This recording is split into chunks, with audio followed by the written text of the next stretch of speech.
चलिए once again good evening to everyone. और आज हम आपके साथ सिर्फ एडजस्टमेंट्स पे फोकस करेंगे और धीरे धीरे करके एडजस्टमेंट्स को खत्म करते जाएंगे और फिर दोबारा से आएंगे फुल फ्लेज क्वेश्चंस पर। आप सबको पता है एडजस्टमेंट्स के मिनिमम मिनिमम कितने इफेक्ट्स पड़ते हैं? दो। चलिए बस वो हमें दो इफेक्ट्स याद करने हैं और मैं आपको फिर लास्ट में एक तरीका बताऊंगा, आसान तरीका दो इफेक्ट्स याद करने के लिए। तो पहले स्टार्ट करते हैं। मैं आपको पहली एडजस्टमेंट करा चुका हूं क्लोजिंग स्टॉक की। बेटा लास्ट क्लास में क्या हमने क्लोजिंग स्टॉक की एडजस्टमेंट कर ली थी? जल्दी से बताइए। क्लोजिंग स्टॉक की एडजस्टमेंट कर ली थी? यस। दूसरी एडजस्टमेंट मैं आपको बताता हूं अब। दोस्तों एक्सपेंसेस, आप सबको पता है एक्सपेंसेस होते हैं खर्चे। एक्सपेंसेस होते हैं खर्चे और एक्सपेंसेस डायरेक्ट भी हो सकते हैं। डायरेक्ट का मतलब है जो ट्रेडिंग अकाउंट में जाते हैं, और एक्सपेंसेस इनडायरेक्ट भी हो सकते हैं। इनडायरेक्ट का मतलब which is goes to P and L account. तो एक्सपेंसेस कोई भी हो सकते हैं, दोनों पे ये रूल चलेगा। एक्सपेंसेस के अंदर अगर आपको पुरानी बातें याद हो तो एक्सपेंसेस में समटाइम्स कुछ एक्सपेंस होते थे आउटस्टैंडिंग, कुछ एक्सपेंस होते थे आउटस्टैंडिंग। और आउटस्टैंडिंग का मतलब होता था ड्यू बट नॉट पेड। यानी सर ऐसे एक्सपेंसेस जो अभी तक पे नहीं करे हैं, outstanding, due but not paid, ये होता था आउटस्टैंडिंग का मतलब। और ऐसे ही एक और चीज होती थी, उसको हम बोलते थे प्रीपेड। शॉर्ट में बोलते थे प्रीपेड।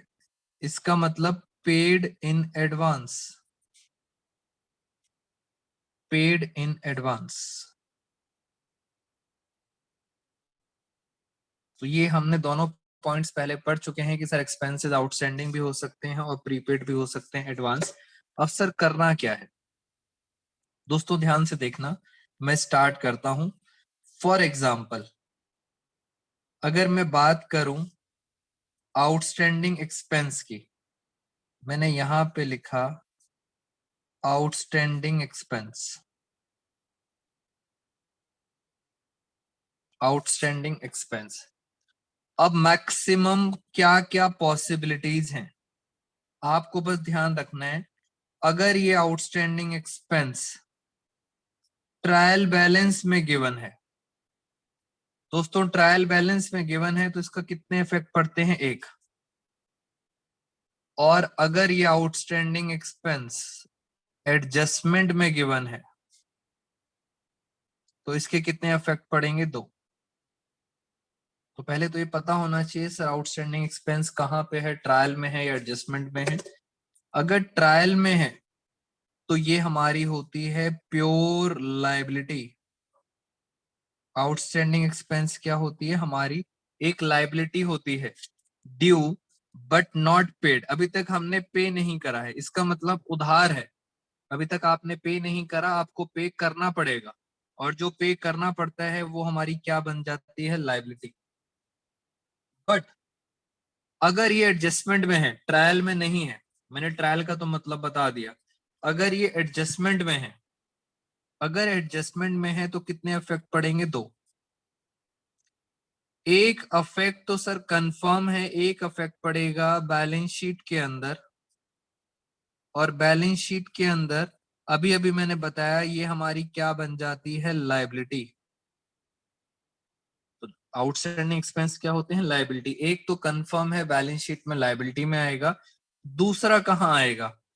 दूसरा आएगा जो भी एक्सपेंस है, जो भी एक्सपेंस है, और वो एक्सपेंस कहीं भी आए। एक्सपेंस डायरेक्ट भी हो सकता है, इनडायरेक्ट। जो भी एक्सपेंस है उस एक्सपेंस में आपने ऐड करना है आउटस्टैंडिंग। ये खर्चा है हमारा, तो उसमें ऐड कर देंगे हम आउटस्टैंडिंग एक्सपेंस।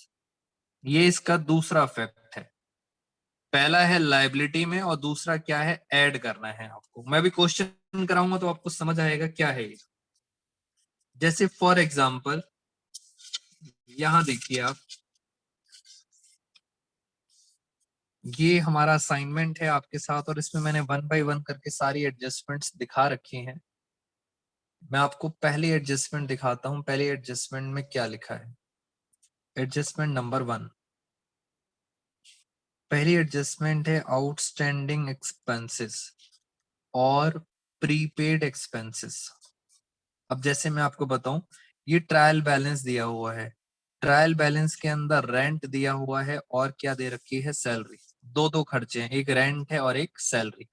और आपको पता है दोनों के दोनों खर्चे इनडायरेक्ट हैं, इनडायरेक्ट एक्सपेंस है, इसलिए कहाँ जाएंगे? प्रॉफिट एंड लॉस में। एक रेंट है, दूसरा सैलरी है, कहाँ जाएंगे? प्रॉफिट एंड लॉस अकाउंट में। अब नीचे क्या लिखा है? First adjustment salary is still to be paid. Still to be paid का मतलब होता है सैलरी क्या है? आउटस्टैंडिंग है। अब आउटस्टैंडिंग सैलरी है और मैंने आपको बताया आउटस्टैंडिंग। अब कहाँ लिखा हुआ है? एडजस्टमेंट में। आई रिपीट, सैलरी कहाँ लिखी है? एडजस्टमेंट में, आउटस्टैंडिंग सैलरी। अब जरा देखते हैं, अगर एडजस्टमेंट में दिया हो आउटस्टैंडिंग एक्सपेंस, अगर एडजस्टमेंट में दिया हो तो क्या करते हैं? एक तो प्लस करते हैं, दूसरा लाइबिलिटी में दिखाते हैं। तो आप ध्यान से देखो, सैलरी का खर्चा कितना है? सैलरी का खर्चा है 8,000 और आउटस्टैंडिंग कितना है? 1,000।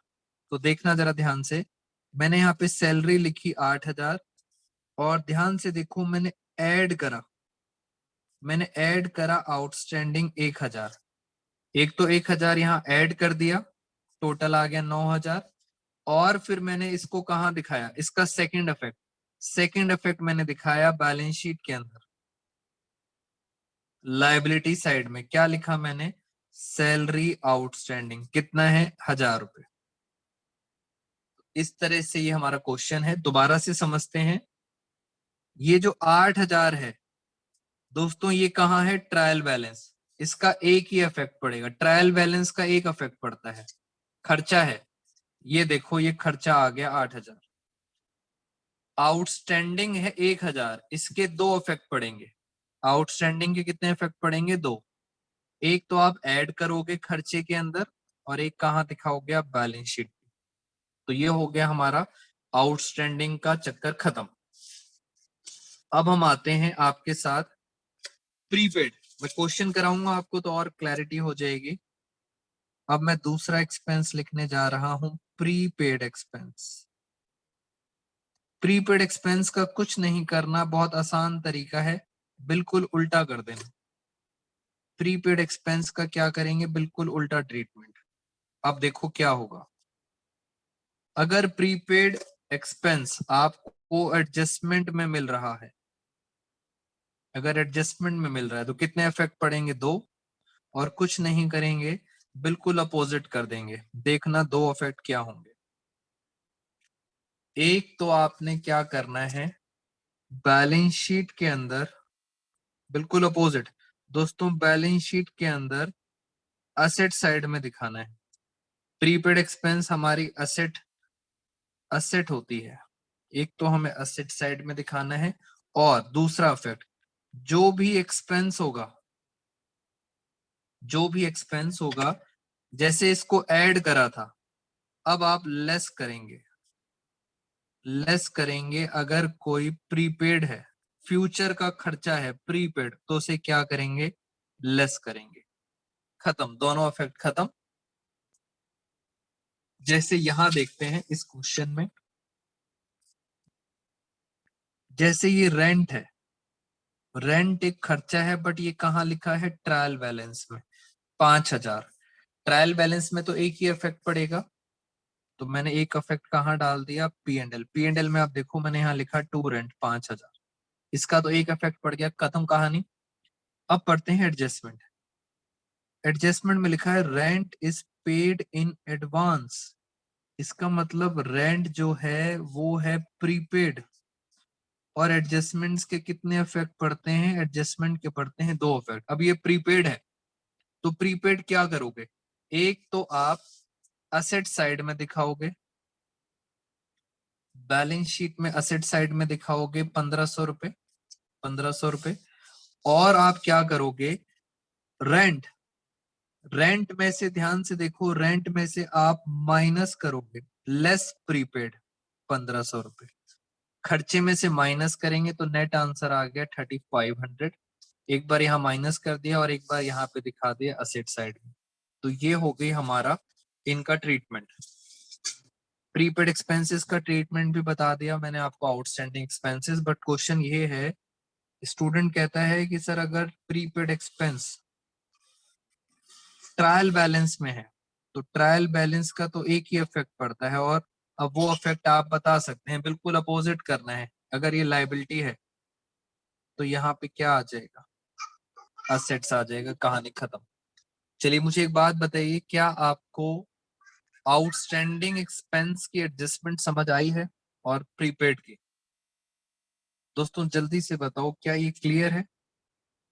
मैं आपको कुछ और भी क्वेश्चंस कराऊंगा, ऐसे ही हमें देखना है और साथ साथ हम एडजस्टमेंट्स देखते जाएंगे। चलिए, अगर ये समझ आ गया है तो मैं एक क्वेश्चन आपको कराता हूं इसी से। यस, हम प्रीपेड को सीधा बैलेंस शीट में लिखेंगे असेट साइड में। चलिए मैं आपको दिखाता हूं क्वेश्चन कैसे। एक मैंने आपको अपने नोट से कराया है, एक क्वेश्चन हम अपने आप ही ड्राफ्ट कर लेते हैं। चलिए मैं आपको बताता हूं, जैसे ये क्वेश्चन हम आपके साथ डिस्कस कर लेते हैं। दोस्तों ये एक ट्रायल बैलेंस आपको गिवन है। ट्रायल बैलेंस के अंदर यहाँ पे लिखा है वेजेस, वेजेस लिखे हैं 10,000 रुपए। ये ट्रायल बैलेंस है, वेजेस हैं 10,000। मैं आपसे पूछ रहा हूं आंसर, आप सिर्फ इतना बताओ वेजेस कहाँ जाते हैं, ट्रेडिंग में जाते हैं या P&L में जाते हैं? ये ट्रेडिंग बन गया, ट्रेडिंग में जाते हैं या P&L अकाउंट में जाते हैं? और ये नीचे बना दी मैंने बैलेंस शीट। वेजेस कहाँ जाते हैं? वेजेस जाते हैं ट्रेडिंग में। तो हमने यहाँ पे लिखा टू वेजेस, कितना अमाउंट लिखा, 10,000। ट्रायल का एक ही इफेक्ट पड़ता है, खत्म। बट नीचे एडजस्टमेंट लिखी हुई है, एक एडजस्टमेंट लिखी हुई है, वेजेस आउटस्टैंडिंग ₹2,000। अब बात ये आ गई कि सर आउटस्टैंडिंग एक्सपेंस दिया है और एडजस्टमेंट के कितने इफेक्ट पड़ते हैं, 2। अब वो 2 कहाँ कहाँ जाएंगे आपको पता होना चाहिए, 2 कहाँ कहाँ जाएंगे। एक तो सर आउटस्टैंडिंग ऐड हो जाएगा, एक तो आउटस्टैंडिंग ऐड हो जाएगा 2,000 रुपए। और दूसरा इफेक्ट क्या कहते हो, असेट है लाइबिलिटी है? बेटा दूसरा इफेक्ट असेट है या लाइबिलिटी है? तो आउटस्टैंडिंग खर्चा, आउटस्टैंडिंग वेजेस हमारे क्या होती है, लाइबिलिटी। तो ये इसका आंसर है। जो ब्लू पेन से मैंने करा है वो एडजस्टमेंट है 1, 2, और ब्लैक पेन कौन सा था, ट्रायल बैलेंस। जल्दी से बताइए, क्या ये पॉइंट समझ आया है आपको आउटस्टैंडिंग वाला? फटाफट बताइए मुझे। तो पहला हमने आपको बता दिया आउटस्टैंडिंग का क्या करना है, एडजस्टमेंट्स भी बता दिया आपको मैंने, ट्रायल बैलेंस भी बता दिया किस तरह से करना है। यहाँ पे एक खर्चा लिखा है इलेक्ट्रिसिटी, इलेक्ट्रिसिटी 6,000। ट्रायल बैलेंस में लिखा है इलेक्ट्रिसिटी 6,000। जल्दी से बताओ ट्रेडिंग में जाएगा, P&L में या बैलेंस शीट में? खर्चा, इलेक्ट्रिसिटी का खर्चा कहाँ जाता है, फटाफट बताइए अब आप सारे। ये खर्चा जाता है P&L के अंदर। बेटा समीक्षा ट्रेडिंग में नहीं, ट्रेडिंग में जाएगा जब पावर लिखा होगा, ट्रेडिंग में नहीं। इलेक्ट्रिसिटी को कहाँ डालना है आपने, P&L में। पावर लिखा होगा तब आता है ट्रेडिंग के अंदर। तो इलेक्ट्रिसिटी का खर्चा कितना है, 6,000। ट्रायल बैलेंस का सिंगल इफेक्ट पड़ता है और मैंने सिंगल इफेक्ट डाल दिया। अब मान लेते हैं एडजस्टमेंट में लिखा है, एडजस्टमेंट में लिखा है prepaid, prepaid electricity to the extent of ₹400, prepaid electricity to the extent of 400। अब प्रीपेड है, प्रीपेड एक्सपेंस है, कितने इफेक्ट पड़ेंगे? 2।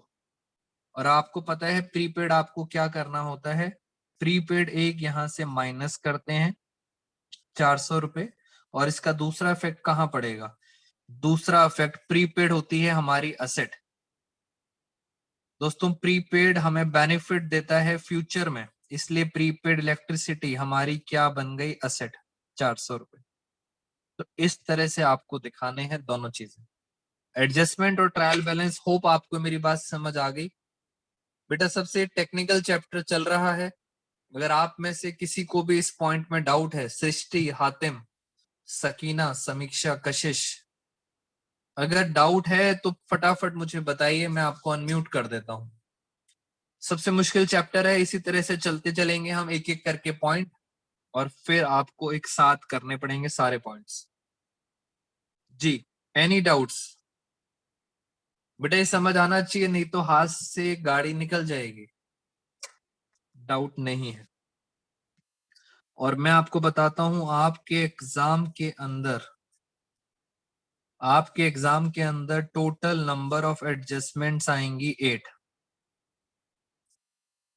उन 8 एडजस्टमेंट्स को आपको हैंडल करना है। उसमें से 5 एडजस्टमेंट तो कंफर्म है, जो मैं आपको बताऊंगा वही आएंगी, सारे स्कूल्स में वही आती हैं। हम जो चैप्टर पढ़ रहे हैं उस चैप्टर में जो बाकी की 3 एडजस्टमेंट्स हैं जो आपके स्कूल में आएंगी, वो आपको मेरे साथ साथ सीखनी है कि वो 3 एडजस्टमेंट्स क्या होती हैं। तो 5 तो मैं कंफर्म बता दूंगा, 3 के लिए हमारी पूरी फाइट है, और ये हमारा पहला खत्म हो गया, आउटस्टैंडिंग। आते हैं इधर, मैं आपको एक बार कंक्लूड करता हूं, जितना ज्यादा हो सकता है इनकी प्रैक्टिस करो, बार बार लिखो। मैं आपको इसको कंक्लूड कर देता हूं एक बारी। मैंने अभी आपको बताया एक्सपेंसेस के बारे में, और मैंने कहा एक्सपेंसेस 2 होते हैं। एक होते हैं आउटस्टैंडिंग, आउटस्टैंडिंग का मतलब जो अभी तक आपने पे नहीं करा है, due but not paid, due but not paid. और एक होता है प्रीपेड, जो आप एडवांस में पे करते हो। जैसे मैंने आपको इसका एग्जांपल दिया था मोबाइल रिचार्ज, जो आप मोबाइल रिचार्ज कराते हो वो प्रीपेड होता है। और आउटस्टैंडिंग का मतलब होता है पोस्टपेड, पहले हम यूज करते हैं, पहले हम पे नहीं करते, ड्यू बट नॉट पेड। अगर देखा जाए तो आउटस्टैंडिंग प्लस होता है और प्रीपेड क्या होता है? माइनस। दूसरा, आउटस्टैंडिंग हमारी लायबिलिटी है, देना है। प्रीपेड हमारी असेट्स है, हमारे लिए फायदा है। तो ये मैंने एक शॉर्ट समरी बना दिया आपके लिए। बस डिपेंड करता है ये कहाँ दिया है, ट्रायल बैलेंस में दिया है या एडजस्टमेंट में। तो ये आपके साथ मैंने समरी कर दी। अब मैं चलता हूं नेक्स्ट एडजस्टमेंट पर, एडजस्टमेंट नंबर 3, और ये बहुत आसानी से आपको समझ आ जाएगी। पहली एडजस्टमेंट मैंने एक्सपेंस के लिए करी थी, अब किसके लिए कर रहा हूं? इनकम के लिए। दोस्तों इनकम के अंदर भी 2 बातें, या तो इनकम आउटस्टैंडिंग होगी, आउटस्टैंडिंग के लिए हम क्या वर्ड यूज करते हैं? एक्रूड। आउटस्टैंडिंग के लिए हम वर्ड यूज करते हैं एक्रूड। एक्रूड का मतलब क्या हुआ? ड्यू बट नॉट रिसीव्ड, अभी तक रिसीव नहीं हुई है। ड्यू तो हो चुकी है, वेरी गुड समीक्षा, बट नॉट रिसीव्ड, ये होता है आउटस्टैंडिंग इनकम। और ऐसे ही इनकम होती है जिसको आप बोलते हो advance received, advance received income. इसका मतलब अभी तक रिसीव हो गई है। मैं इसका भी मतलब बता देता हूं आपको, रिसीव्ड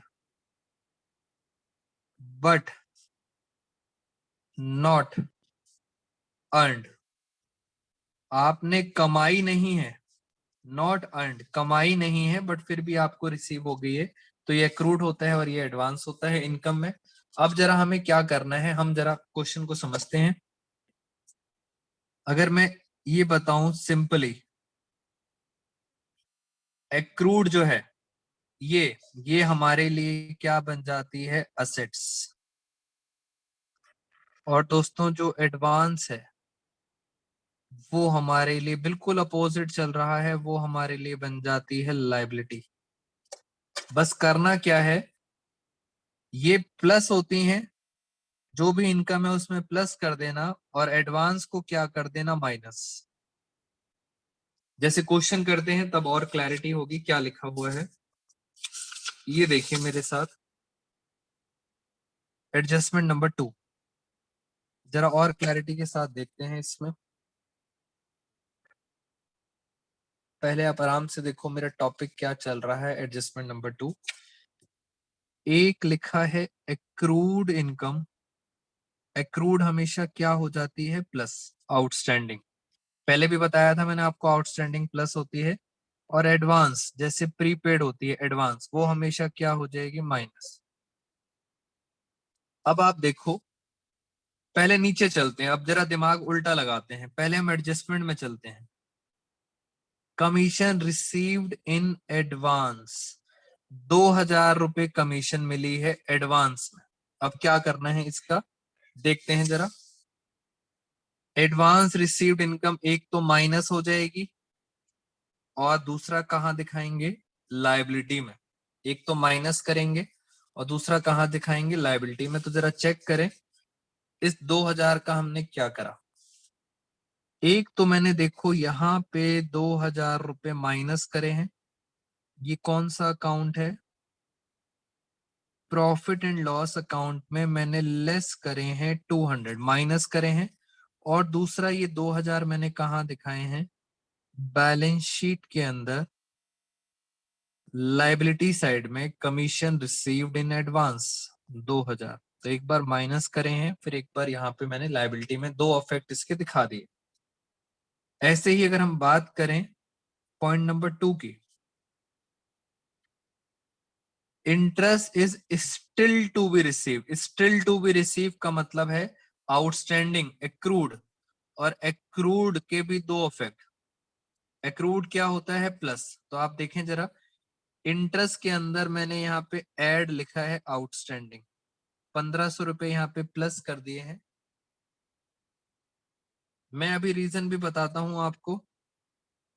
और इसका सेकंड इफेक्ट आया इंटरेस्ट। इंटरेस्ट को मैंने कहा दिखा दिया, असेट साइड में। तो हर चीज के डबल इफेक्ट दिखा दिए मैंने आपको, असेट साइड में दिखा दिया 1,500 रुपए। अब चलते हैं ट्रायल पे। ट्रायल में दोस्तों आपको पता है कमीशन और इंटरेस्ट क्रेडिट साइड में लिखी है। क्रेडिट साइड का मतलब होता है ये दोनों आपके लिए क्या है, इनकम है। कमीशन और इंटरेस्ट आपके लिए क्या है, इनकम है। तो आपने बस इनकम में दिखाना है, पी एंड एल में।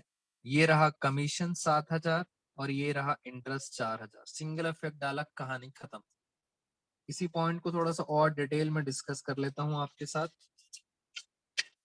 चलिए, जैसे हम यहाँ पे बात करते हैं, ये देखो आप ध्यान से यहाँ पर, ये हमारा एक फाइनेंशियल ईयर है। ये हमारा एक फाइनेंशियल ईयर है। यहाँ पे आप सारे स्टूडेंट्स 11th क्लास में हो। मीनिंग समझना, ये मेरा क्या है, अकाउंटिंग ईयर। और आप सारे बच्चे कौन सी क्लास में है, 11th क्लास में। तो 11th क्लास की जो मुझे फीस मिलती है, ट्यूशन फीस, मेरे लिए इनकम है या एक्सपेंस है। 11th क्लास की जो मुझे ट्यूशन फीस मिलती है, मेरे लिए इनकम है या एक्सपेंस है, मेरे लिए है इनकम, मेरे लिए है इनकम। अब एक, आप सब नेक्स्ट ईयर कौन सी क्लास में चले जाओगे, नेक्स्ट ईयर कौन सी क्लास में चले जाओगे, 12th में। कुछ बच्चों को डाउट है, बेटा सब अच्छा करेगा, भगवान अच्छा करेगा, कोई टेंशन नहीं लेनी। तो नेक्स्ट ईयर में आप कौन सी क्लास में चले जाएंगे? 12th क्लास में। अभी किस में है? 11th क्लास में। अब एक बच्चे ने 12th क्लास की फीस 12th क्लास की फीस मुझे अभी दे दी इस साल। आई रिपीट, आप में से एक स्टूडेंट ने 12th क्लास की फीस मुझे अभी दे दी 11th क्लास में। तो मैं 11th क्लास में इसको क्या बोलूंगा? मैं 11th क्लास में बोलूंगा this is called advance received. Advance received. अब होता क्या है, मान लेते हैं 11th क्लास की फीस फॉर एग्जाम्पल 25,000 है, ये 11th क्लास की फीस है। 12th की फीस मान लेते हैं फॉर एग्जाम्पल 22,000 है। टेक एन एग्जाम्पल 22,000 उसने मुझे आज दे दिए, यानी अगर उसने वो पैसा मुझे आज दे दिया, एडवांस में दे दिया, तो क्या मैं आपसे पूछ रहा हूं, ध्यान से बताना मेरे क्वेश्चन का आंसर, क्या 22,000 मेरी इस साल की इनकम है? यस और नो? आप अकाउंट्स पढ़ रहे हो, बहुत सोच के बताना। क्या 22,000 ये वाला पैसा इस साल की इनकम है? यस और नो? Very good. इसका मतलब सर ये इस साल की इनकम नहीं है। नहीं है ये इस साल की, ये 12th क्लास की है। अगर ये इनकम इस साल की नहीं है, इसलिए मैं एडवांस रिसीव को, आप ध्यान से देखो, मैं एडवांस रिसीव को क्या करता हूं? माइनस, मैं हटाता हूं, क्योंकि वो इस साल की इनकम नहीं है। अगर आपने इस साल जोड़ दिया है, अगर आपने इस साल प्लस कर दिया है, तो मुझे क्या करना पड़ेगा? मुझे हटाना पड़ेगा। तो एडवांस रिसीव्ड के पीछे ये लॉजिक है कि सर क्यों हम माइनस करते हैं। और अब मैं आपको यहाँ पे लिख के दिखा देता हूँ इन चीजों को। बट आप में से शायद आकांक्षा आपका डाउट था, hope is it clear to you now?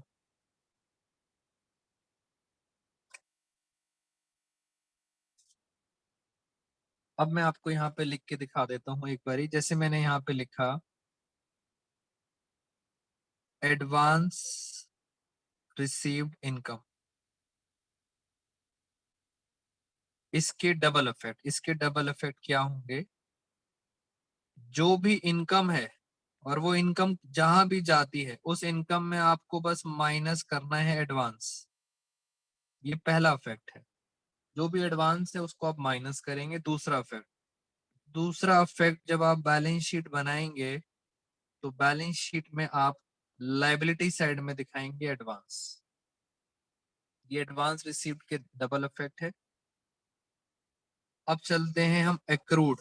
वही बातें मैं दोबारा दोबारा से रिपीट कर रहा हूं, आपके बस दिमाग में बैठ जाना चाहिए। धीरे धीरे करके हमारी एडजस्टमेंट्स ऐसे खत्म हो जाएंगी, और फिर एक साथ जब क्वेश्चन आएगा तब आपको याद रखनी पड़ेंगी सारी एडजस्टमेंट। एक्रूड इनकम के डबल इफेक्ट। एक्रूड का मतलब होता है आउटस्टैंडिंग। जो भी इनकम है, और इनकम जहां जाती है, इनकम जाती है प्रॉफिट एंड लॉस में, आपको बस प्लस करना है एक्रूड। आउटस्टैंडिंग हमेशा क्या होती है? प्लस। और दूसरा फैक्ट, बैलेंस शीट के अंदर हम दिखाएंगे असेट साइड। बैलेंस शीट में दिखाएंगे हम असेट साइड में। तो ये इसका डिस्कशन था, और इसको जरा समअप कर लेते हैं एक बारी।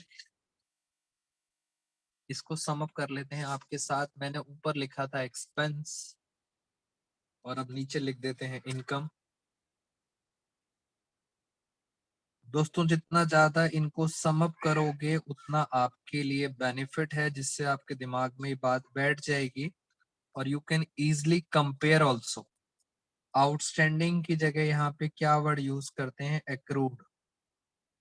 देखो जरा कंपैरिजन करते हैं। आउटस्टैंडिंग प्लस होता था, एक्रूड भी प्लस होगा। ये भी प्लस होता था, ये भी प्लस होगा। बस ये लायबिलिटी है, ये लायबिलिटी है, और इनकम हमारी एक्रूड असेट हो जाती है। इसका मतलब इसका सेकंड इफेक्ट लायबिलिटी में जाता है, और हमारा कहाँ जाता है? असेट्स में। होगी प्लस, दूसरा एडवांस रिसीव्ड इनकम, यहां भी माइनस थी एक्सपेंस में और यहां भी क्या करना है, माइनस करना है इनकम में। इनकम में माइनस करेंगे, ये असेट होती है, बट एडवांस इनकम हमारी क्या बन जाती है, लायबिलिटी। तो ये मैंने आपको कंक्लूड कर दिया, दोनों की दोनों चीजें बता दी। क्वेश्चंस में आएंगे तब हम और डिटेल में पढ़ेंगे इसके साथ। ये मैंने आपके साथ 2 एडजस्टमेंट डिस्कस कर ली दोस्तों। एक छोटी सी एडजस्टमेंट और करूंगा, हार्डली उसके अंदर आपको 3 मिनट्स और लगेंगे, फिर मिलेंगे आपके साथ नेक्स्ट क्लास के अंदर। इन्हीं एडजस्टमेंट्स को जब थोड़ा सा करा लेंगे तब आपके साथ एक फुल फ्लैज बड़ा सा क्वेश्चन करूंगा। और नेक्स्ट एडजस्टमेंट है एडजस्टमेंट नंबर 4। सिर्फ लास्ट 3 मिनट्स लगेंगे, उसके बाद जिनकी मैथ्स की क्लास है वो मैथ्स की क्लास ज्वाइन कर लेंगे। एडजस्टमेंट का नाम है डेप्रिसिएशन। डेप्रिसिएशन, आप सबको पता है डेप्रिसिएशन क्या है। डेप्रिसिएशन एक एक्सपेंस है और सारे के सारे एक्सपेंस कहाँ चले जाते हैं, P&L। एक्सपेंस, डेप्रिसिएशन का एक्सपेंस यहाँ पे आता है P&L के अंदर। और इसका एक और इफेक्ट,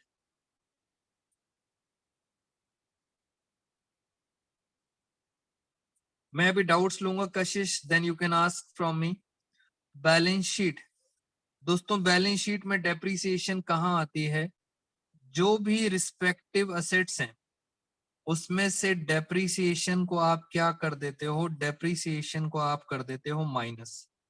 तो डेप्रिसिएशन के 2 इफेक्ट हो गए, एक P&L में खर्चा है इनडायरेक्ट एक्सपेंस और असेट्स में से माइनस कर दोगे। तो हमारी 4 एडजस्टमेंट्स खत्म हो गई हैं। अब मैं नेक्स्ट क्लास में इसको कंटिन्यू करूंगा। अभी मैं आपको अनम्यूट कर देता हूं आपके डाउट्स के लिए। बेटा जिनकी मैथ्स की क्लास है यू कैन लीव,